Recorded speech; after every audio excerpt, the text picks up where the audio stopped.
Assalamualaikum warahmatullahi wabarakatuh sahabat-sahabat semua.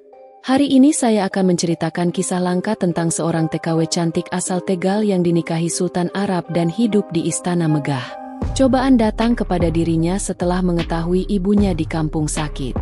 Apa yang sebenarnya terjadi? Namun sebelumnya saya sarankan untuk menuliskan shalawat kepada Nabi Muhammad SAW, agar kelak shalawat ini menjadi saksi kita untuk mendapat syafaat di akhirat. Like dan subscribe ke channel ini sangat membantu menyebarkan dakwah Islam dan menjadi amal jariah. Kemala, seorang gadis berusia 25 tahun asal Tegal, memutuskan untuk merantau menjadi TKW di Arab Saudi. Tekadnya bukan semata demi mengejar mimpi, melainkan demi ibunya yang sakit-sakitan dan dua adik kecilnya yang masih membutuhkan biaya sekolah. Setiap hari, Kemala menyapu halaman besar rumah majikannya, menyiapkan makanan, dan mencuci pakaian tanpa pernah mengeluh. Ia tak pernah menyangka, takdirnya akan berubah hanya karena satu pagi yang tak biasa. Hari itu, ia mendapat tugas membersihkan taman utama, sesuatu yang jarang ia lakukan. Di sanalah ia pertama kali melihat Ammar, pria Arab berperawakan gagah, mengenakan jubah putih dan sorban bersih. Tatapan matanya dalam, namun tak menakutkan. Ia bukan majikan tetap di rumah itu. Ternyata Ammar adalah keponakan dari pemilik rumah, berasal dari keluarga bangsawan yang terpandang di Riyadh. Ammar awalnya hanya memerhatikan dari kejauhan. Ia tak menyangka bahwa gadis bersahaja yang tengah menyiram bunga itu akan mencuri perhatiannya. Senyum Kemala begitu tulus. Sorot matanya penuh kerja keras dan ketulusan. Hari demi hari, Ammar mulai mencari-cari alasan untuk mengunjungi rumah pamannya, hanya agar bisa melihat Kemala. Sementara itu, Kemala tidak pernah merasa dirinya pantas untuk disukai oleh siapapun, apalagi seorang bangsawan. Ia hanya pembantu, gadis kampung dari Indonesia. Tapi saat Ammar mulai memberanikan diri mengajak bicara, hati kecil Kemala mulai goyah. Ia tidak ingin terjebak dalam mimpi yang mungkin menyakitkan.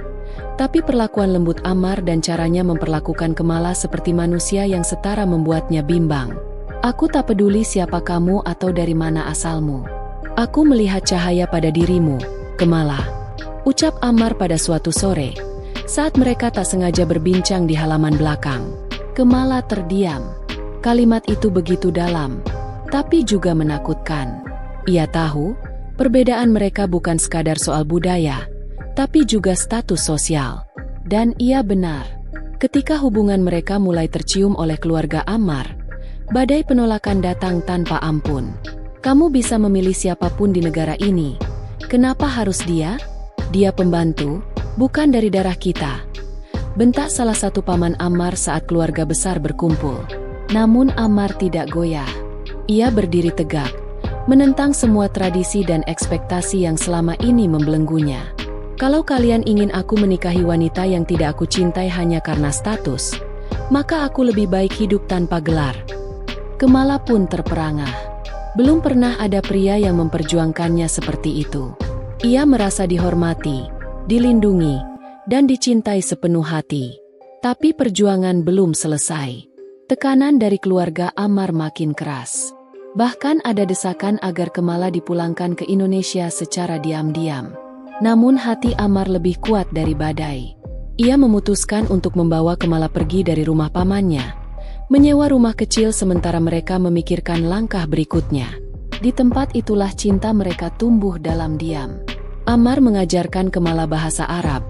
Kemala memasakkan makanan khas Jawa untuk Ammar. Cinta mereka bukan hanya tentang perasaan, tapi tentang keberanian. Hingga akhirnya, Ammar membawa Kemala ke hadapan seorang ulama terkenal di Riyadh, dan meminangnya secara sah dalam pernikahan sederhana. Tak ada pesta mewah, tak ada karpet merah. Tapi di mata Kemala, hari itu adalah hari paling indah dalam hidupnya. Ia tak lagi hanya seorang pembantu, ia kini seorang istri, dicintai dengan tulus, dan dihormati tanpa syarat. Kemala membuka matanya di pagi yang berbeda. Matahari menyelinap lembut dari balik tirai sutra emas, menyoroti ukiran-ukiran mewah di langit-langit kamarnya. Ia masih tak percaya. Kini dirinya tidur di atas ranjang empuk dengan spray seharga jutaan rial, dikelilingi aroma mawar dan dupa khas istana Timur Tengah. Dulu ia hanya pembantu rumah tangga. Kini ia adalah istri dari seorang bangsawan Arab. Setelah menikah secara sah dengan Ammar, pria yang mencintainya dengan tulus, Kamala diboyong ke kediaman resmi keluarga Ammar. Istana megah berlapis marmer putih itu begitu luas, lebih dari sekadar rumah. Tempat itu seperti potongan dari cerita 1001 malam. Setiap sudutnya dipenuhi lampu gantung kristal, karpet Persia, dan pelayan yang selalu siap melayani kapanpun dibutuhkan. Hari-hari pertama terasa seperti mimpi. Ia mengenakan gaun-gaun indah yang sebelumnya hanya ia lihat di televisi, diajak makan malam bersama tamu-tamu penting dari berbagai negara, dan diperlakukan dengan hormat oleh sebagian besar pelayan. Ammar tak pernah lelah meyakinkan Kamala bahwa tempatnya sekarang adalah di sisinya, sebagai ratu di hatinya. Namun, semakin lama Kamala tinggal di istana itu, rasa asing mulai menghampiri hatinya. Ia mulai merasa seperti burung yang dipaksa terbang di langit yang tak ia kenal. Kehidupan bangsawan ternyata tidak sesederhana yang ia kira. Ada aturan ketat soal berpakaian, cara bicara, hingga kapan ia boleh tampil di hadapan keluarga besar Ammar. Bahasa menjadi kendala pertama. Meskipun Ammar terus mengajarinya, dialek Arab yang digunakan keluarga istana berbeda dari bahasa pasar yang biasa ia dengar. Ia sering salah mengucapkan kata, dan membuat beberapa kerabat Ammar menahan tawa di balik senyuman angkuh mereka. Kamala juga harus mengikuti kelas etika kerajaan, sesuatu yang sama sekali asing baginya. Duduk tegak, bicara dengan intonasi tertentu, bahkan cara menyentuh gelas pun diajarkan berulang-ulang. Ia rindu menjadi dirinya yang sederhana, yang bisa tertawa lepas, duduk di lantai sambil makan dengan tangan, atau sekadar bercengkrama tanpa tekanan. Ammar tahu bahwa istrinya mulai merasa tertekan. Suatu malam, saat mereka duduk berdua di balkon kamar, Ammar menggenggam tangan Kamala erat. "Kalau kamu ingin pergi dari sini, tinggal bersamaku di rumah kecil seperti dulu, aku siap meninggalkan semuanya," bisik Ammar. Kamala menggeleng pelan, menahan air mata. "Bukan istananya yang membuatku lelah, tapi aku sendiri yang belum siap menjadi bagian dari semua ini." Ia tahu, mencintai Ammar berarti menerima dunia yang begitu jauh dari kehidupannya dahulu. Namun ia juga sadar, ia bukan lagi hanya seorang diri. Kini ia adalah istri seorang pria yang menaruh seluruh harapan padanya. Dan ia ingin belajar bertahan, bukan melarikan diri. Hari-hari berikutnya, Kamala mulai menata ulang pikirannya. Ia berusaha lebih keras memahami bahasa, mulai membuka diri pada tradisi keluarga, dan mulai mengenal satu persatu kebiasaan di lingkungan barunya. Meski hatinya belum sepenuhnya nyaman, ia memilih untuk berproses. Namun yang paling sulit adalah kesepiannya. Ia tidak memiliki teman untuk berbagi cerita. Ia tidak bisa bercanda seperti dulu dengan tetangga di kampung. Tidak ada suara adik-adiknya yang memanggilnya dari dapur. Bahkan telepon ke ibunya harus dilakukan dengan penuh aturan, tidak bisa sembarangan. Pada suatu malam yang sunyi, ia duduk di ruang rias sendirian. Di hadapannya cermin besar yang memantulkan sosoknya dengan gaun merah marun dan mahkota kecil di rambut. Cantik, anggun, dan megah. Tapi di balik itu semua, ada wajah yang menyimpan kerinduan mendalam, kerinduan akan kesederhanaan dan pelukan ibunya. Ia pun menunduk dan berbisik lirih, "Ya Allah, kuatkan aku. Jangan biarkan kemewahan ini menjauhkan aku dari fitrahku sebagai wanita biasa yang hanya ingin hidup tenang bersama orang-orang yang aku sayangi." Doa itu mengalir bersama air mata yang ia hapus cepat-cepat. Takut dilihat pelayan yang akan segera masuk membawakannya teh hangat. Di balik semua gemerlap dan kemewahan itu, Kamala tahu, perjuangannya baru saja dimulai. Malam mulai turun dengan sunyi yang menyelimuti seluruh istana. Lampu-lampu taman menyala perlahan, memantulkan cahaya hangat di permukaan kolam. Dari balkon kamarnya di lantai 3, Kamala duduk berselimut selendang tipis, menatap langit yang tak berawan.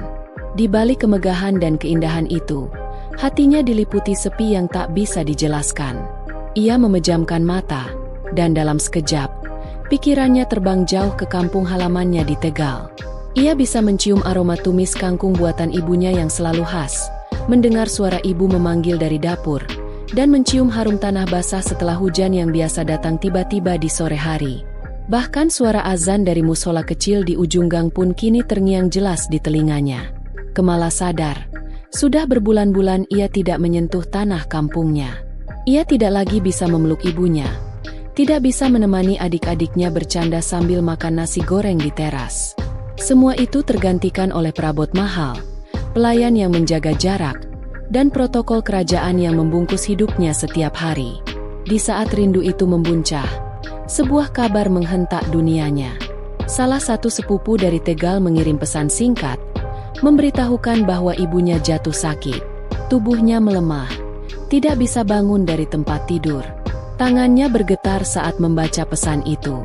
Ia hampir tak percaya, karena baru seminggu yang lalu ia sempat berbicara lewat video call dan ibunya masih terlihat ceria. Dengan mata berkaca-kaca, Kemala segera mencari Ammar, yang sedang menerima tamu dari keluarga besar. Ia menunggu hingga acara selesai, lalu menarik tangan suaminya dengan gelisah.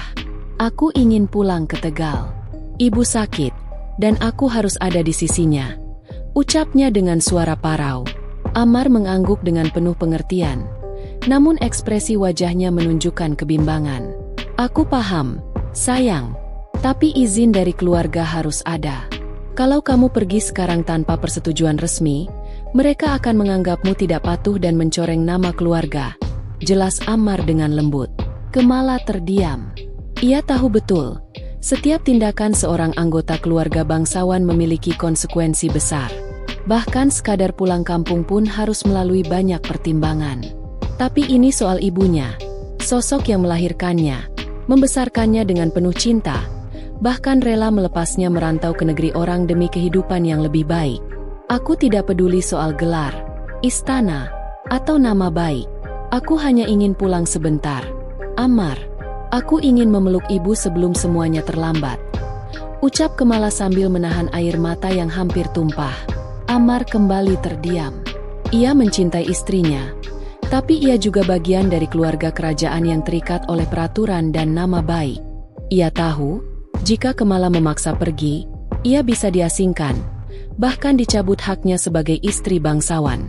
Akhirnya, Ammar mencoba berbicara pada pamannya, salah satu penentu kebijakan keluarga.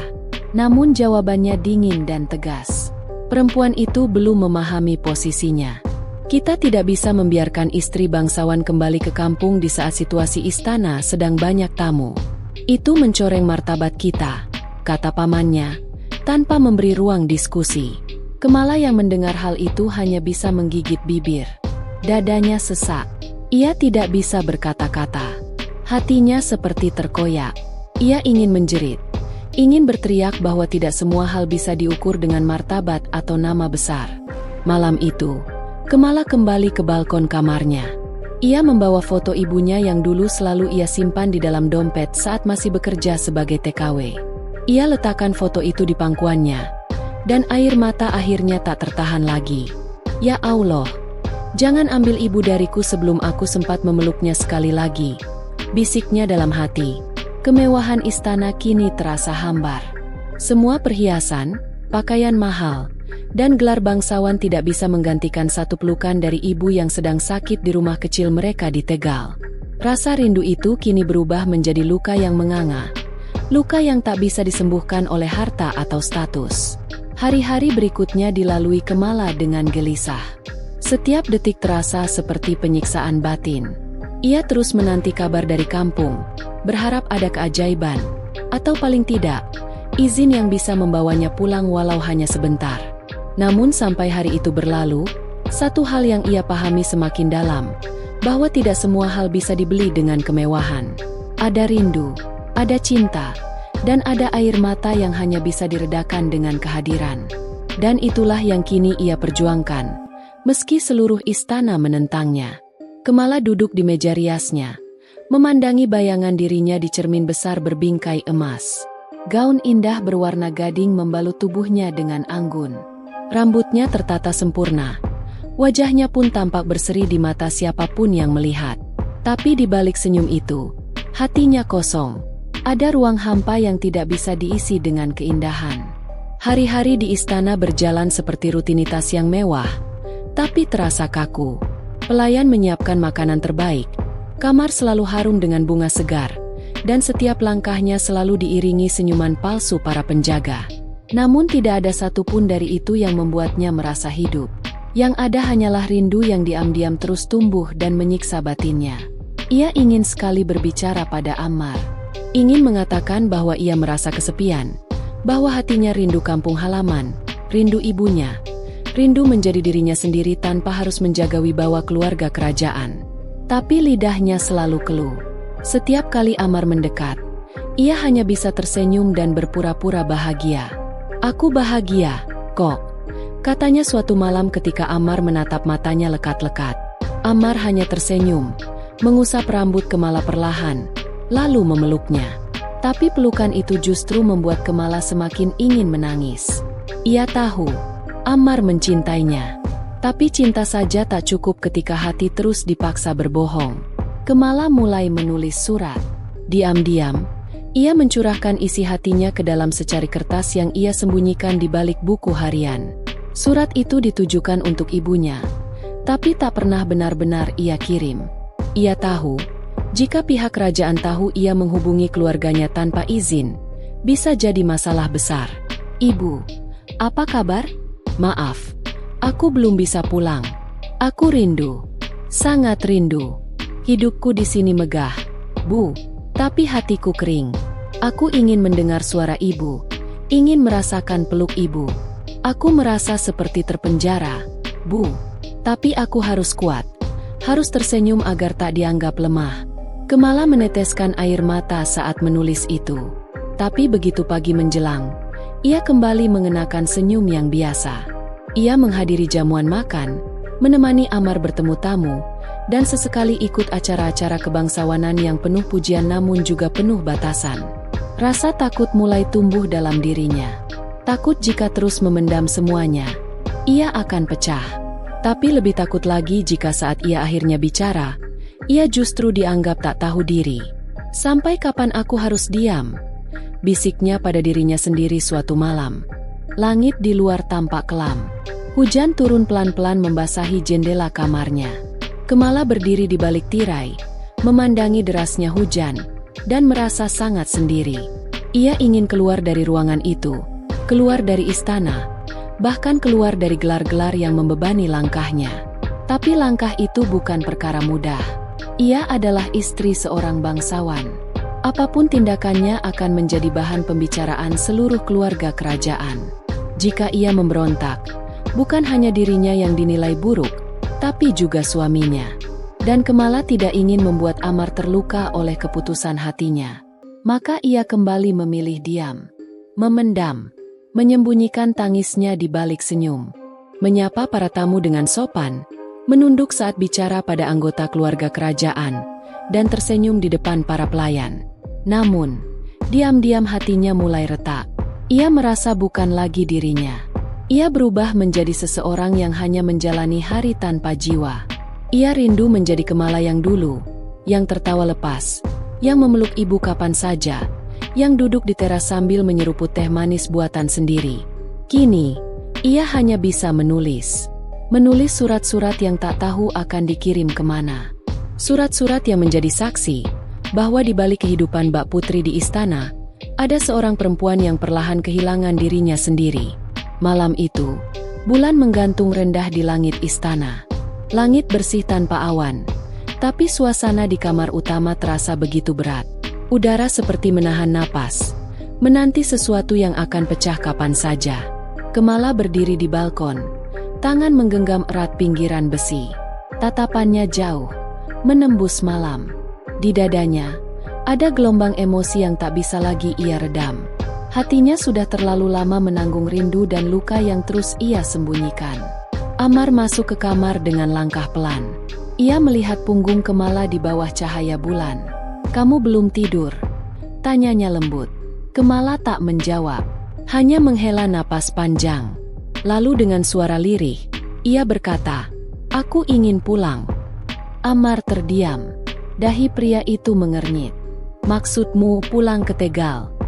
Kemala menoleh, matanya basah. "Ibu sakit, dan aku kangen rumah. Aku rindu suara ibu, rindu suasana kampung." Aku nggak tahan terus-terusan begini. Nada suaranya mulai meninggi, bukan karena marah, tapi karena terlalu lama terpendam. Perasaannya menumpuk, dan malam itu ia tak bisa menahan semuanya. Aku capek, Mar. Aku terus pura-pura bahagia. Aku senyum, aku ikut semua perintah. Tapi nggak ada satu orang pun yang tanya aku beneran bahagia atau enggak. Amar melangkah maju. Nada suaranya berubah tegas. Kemala, kamu bicara dengan nada seperti itu di dalam rumah suami? Kamu tahu adat kita tidak membenarkan suara tinggi dari seorang istri. Aku bukan bicara soal adat. Aku bicara soal rasa. Jawab Kemala spontan, tanpa pikir panjang.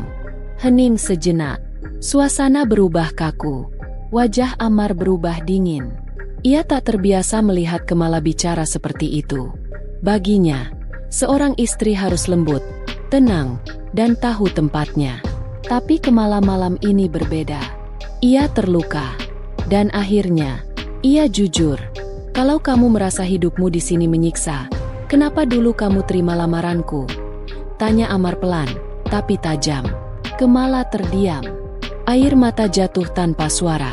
Ia tak bisa menjawab. Dulu, ia pikir cinta dan kemewahan bisa menghapus rindu. Tapi ternyata, semua itu justru membuatnya kehilangan dirinya sendiri. Aku hanya ingin kamu dengerin aku sekali saja. Tanpa menghakimi. Tanpa adat. Tanpa gelar. Aku cuma ingin kamu tahu aku kesepian, Mar. Amar memalingkan wajah. Ada luka yang tak ia mengerti. Ia mencintai Kemala dengan caranya. Memberi semua yang terbaik. Menjaganya. Memuliakannya sebagai istri bangsawan. Tapi ternyata itu belum cukup. Malam itu mereka saling diam. Tak ada pelukan seperti biasa. Tak ada ucapan selamat tidur. Mereka hanya membaringkan tubuh di sisi masing-masing ranjang besar berkanopi emas. Dengan punggung saling membelakangi. Kemala menahan isak di balik selimut. Dan Amar, meski tampak tenang, matanya terbuka hingga larut malam. Untuk pertama kalinya sejak mereka menikah, jarak yang tak kasat mata terasa nyata di antara mereka.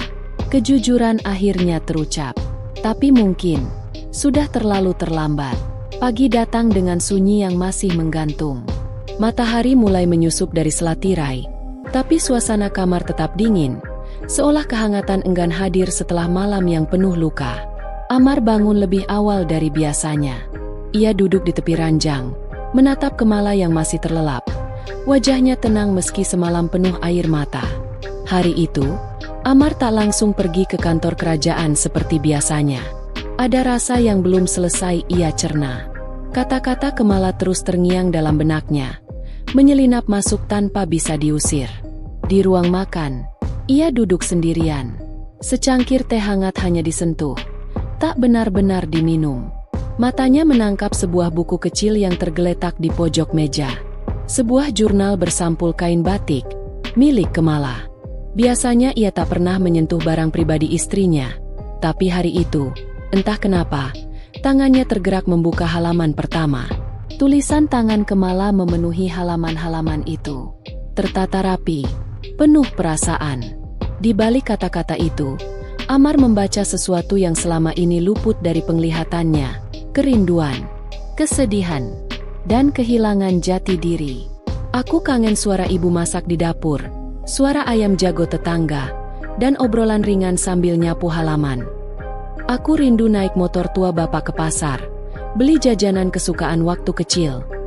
Aku cinta Amar, tapi aku juga cinta dunia lamaku. Kenapa rasanya seperti harus memilih salah satu? Amar memejamkan mata. Jantungnya berdetak tak beraturan. Selama ini ia pikir, membawa Kemala ke istana dan memberinya kehidupan bak putri kerajaan adalah bentuk cinta paling sempurna.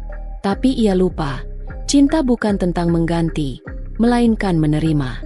Ia pikir semua wanita akan bahagia dengan emas dan permata. Ia lupa bahwa ada hati yang hanya bisa tenang saat pulang. Dari balik jendela, suara burung berkicau seolah mengiringi lamunan panjangnya. Ia mulai melihat sesuatu yang selama ini ia abaikan, bahwa dirinya dan Kemala memang tumbuh dari dua dunia yang sangat berbeda. Ammar lahir dan dibesarkan dalam lingkungan kerajaan yang menjunjung tinggi tata krama, kehormatan, dan aturan. Sedangkan Kamala tumbuh di tengah keluarga yang sederhana, hangat, dan penuh kebebasan mengekspresikan diri. Ia teringat bagaimana ibunya selalu menekankan pentingnya wibawa keluarga. Bahkan perasaan pun harus tunduk pada etika. Tapi apakah itu membuat seseorang benar-benar bahagia? Ammar menutup jurnal perlahan. Ada rasa bersalah yang merayap. Ia merasa telah mencintai Kamala dengan caranya sendiri. Tapi mungkin cara itu tak pernah ia tanyakan apakah cocok untuk hati istrinya. Hari itu, untuk pertama kalinya Ammar tak bersikap sebagai pangeran. Ia mulai mencoba memahami sebagai seorang suami, seorang pria biasa yang tak ingin kehilangan perempuan yang ia cintai, hanya karena tak mampu mendengar jerit sunyi dari hati yang diam. Ia berdiri dan melangkah menuju taman istana. Di sana, Kamala sedang duduk sendirian di bawah pohon. Wajahnya kosong, tangannya meremas tisu kecil. Ammar menarik napas panjang, lalu melangkah mendekat. Tapi sebelum ia sempat bicara, Kamala berdiri dan berjalan menjauh. Jarak itu belum hilang.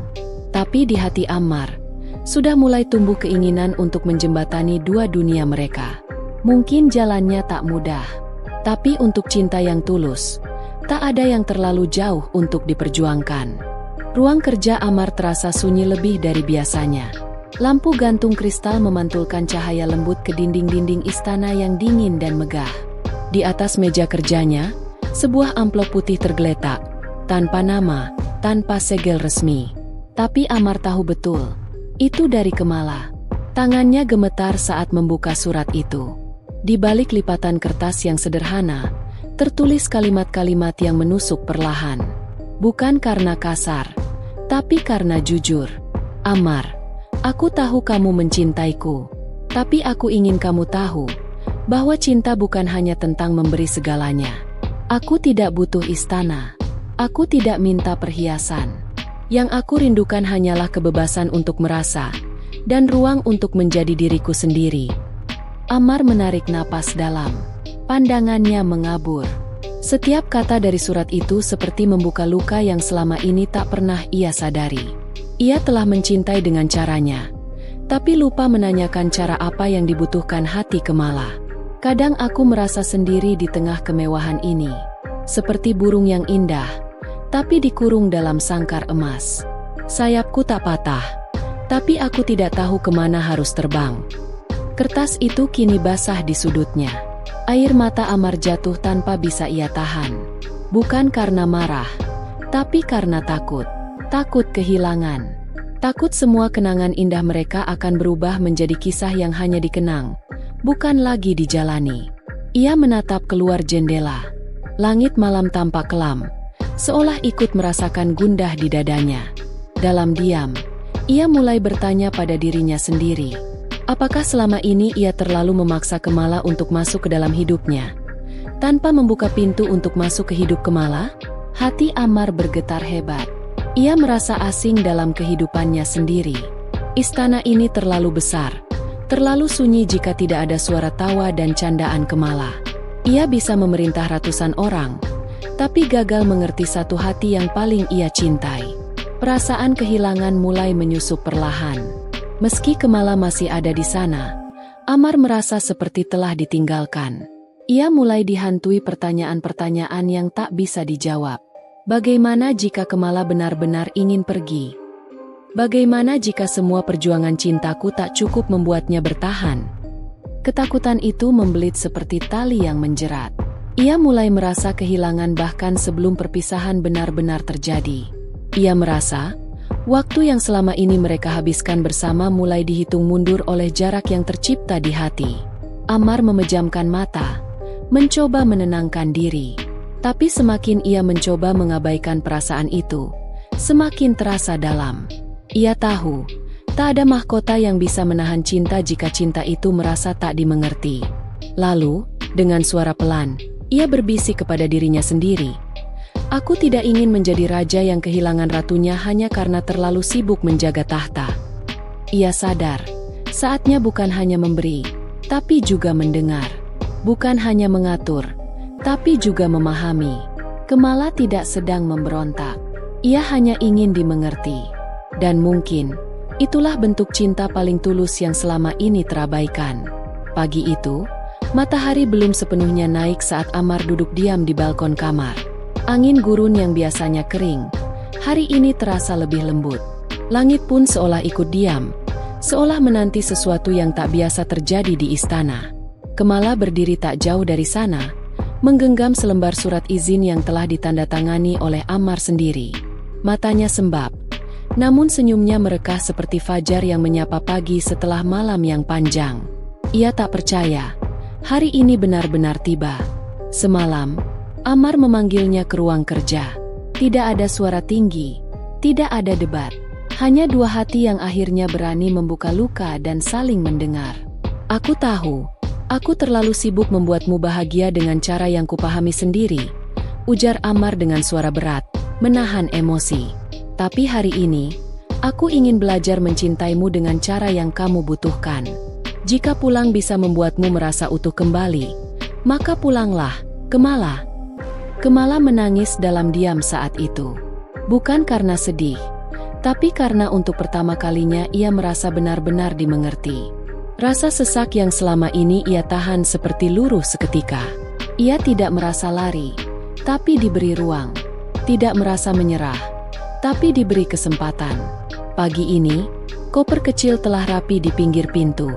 Bukan koper berat dengan perhiasan atau gaun mewah, tapi hanya berisi pakaian sederhana, 2 buku catatan, dan 1 kotak kecil berisi kenangan. Kemala memeluk Ammar pelan. Ada rasa yang menggantung di dada, antara lega dan rindu yang mulai tumbuh sebelum berpisah.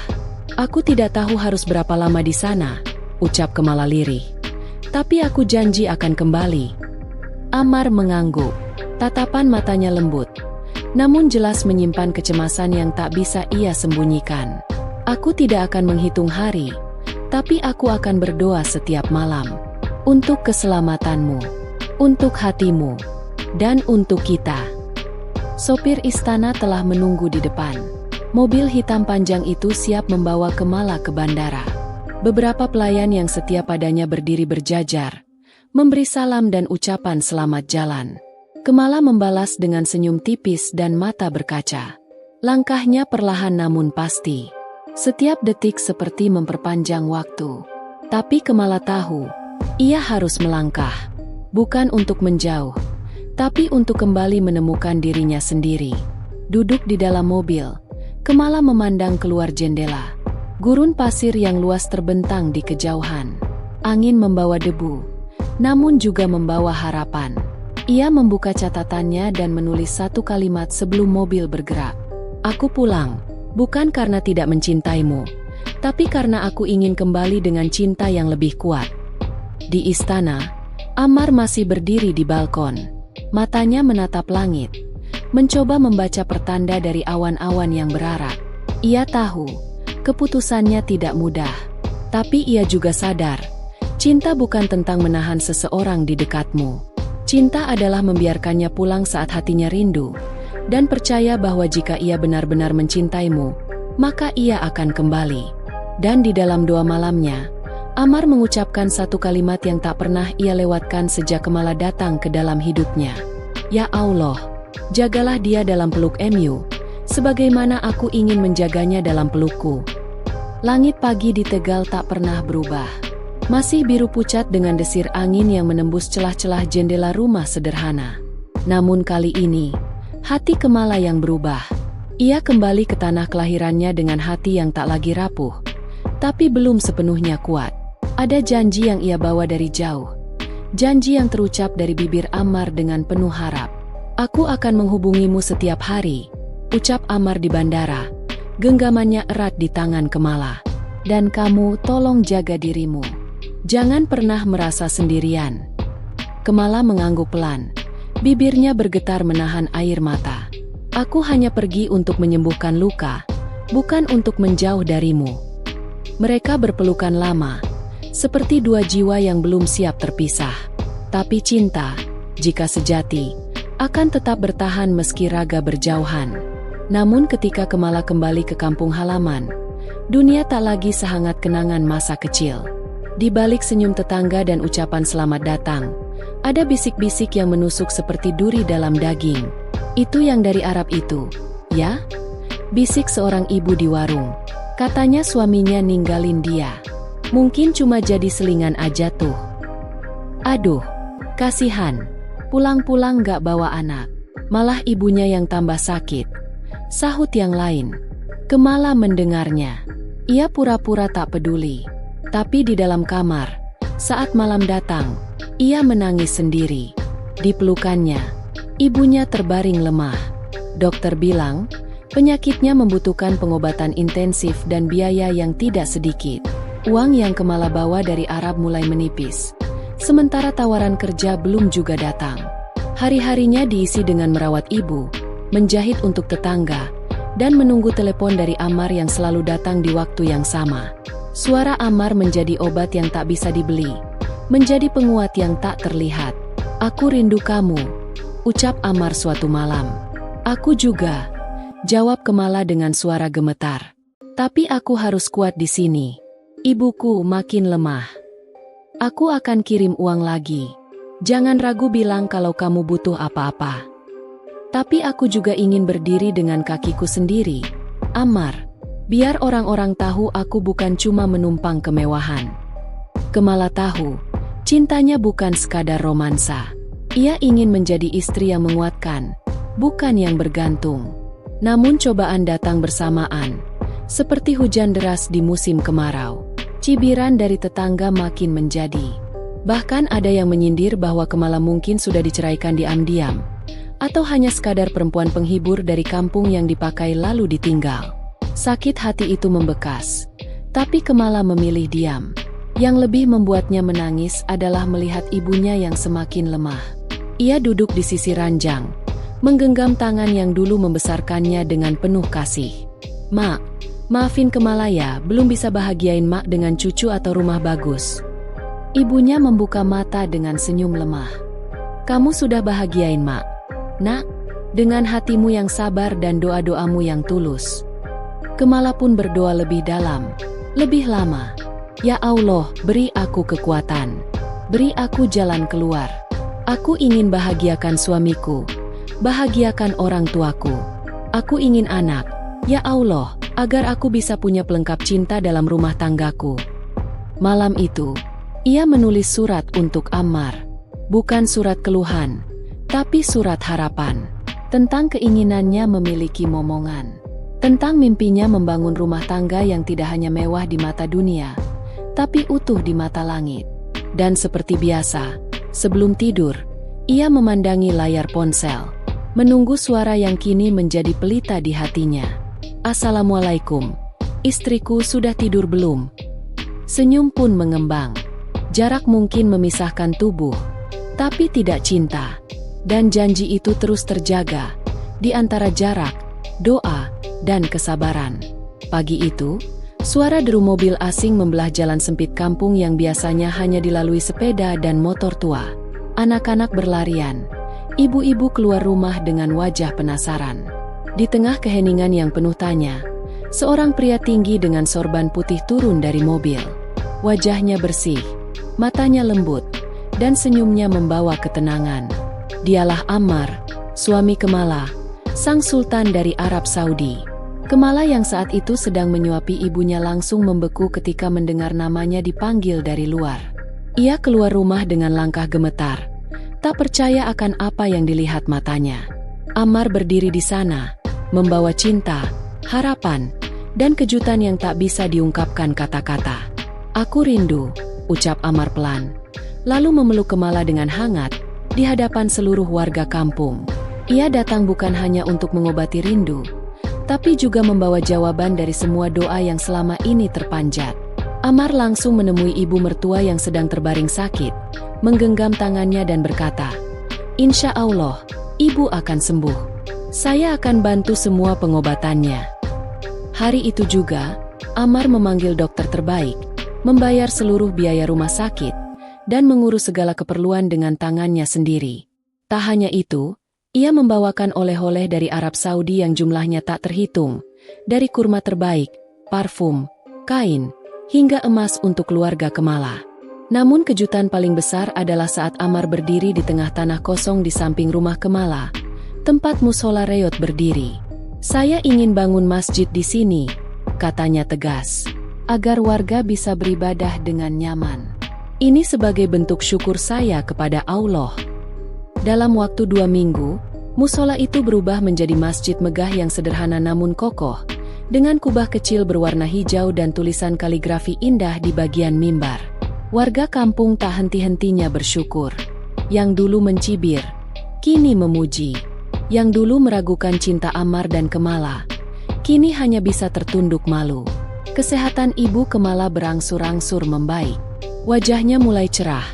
Nadanya kembali hangat saat memanggil nama anak dan menantunya. Di tengah kedamaian itulah, sebuah kabar gembira datang menghampiri Kemala. "Aku hamil," bisiknya pelan pada Ammar di suatu pagi. Ammar terdiam, lalu tersenyum lebar. "Subhanallah, ini hadiah paling indah." 9 bulan kemudian, Kemala melahirkan seorang bayi laki-laki yang sehat. Mereka memberinya nama Sultan, bukan hanya karena darah bangsawan yang mengalir dalam tubuhnya, tapi juga sebagai simbol kekuatan cinta, kesetiaan, dan kuasa doa yang dikabulkan. Kemala menatap bayinya dengan mata berkaca-kaca. Ia tahu, semua ini bukan karena usahanya semata, tapi karena kemurahan hati Sang Maha Pengasih. "Dan Tuhanmu berfirman, berdoalah kepadaku, niscaya akan aku perkenankan bagimu." Quran Surat Ghafir 60. Cinta mereka yang diuji jarak, cibiran, dan kesepian kini tumbuh menjadi kisah penuh keajaiban. Dari kampung kecil di Tegal hingga tanah suci di Arab Saudi, cinta itu tetap hidup, terjaga dalam sabar dan doa.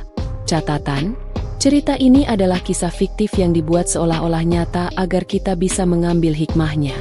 Bahwa di balik ujian, selalu ada rahmat. Di balik air mata, ada kebahagiaan yang menunggu. Dan di balik doa, selalu ada Allah yang mendengar. Terima kasih telah mengikuti kisah ini sampai akhir. Jika kamu merasa tersentuh dan terinspirasi, jangan lupa untuk like, komentar, dan subscribe agar kami bisa terus menghadirkan kisah-kisah penuh makna lainnya.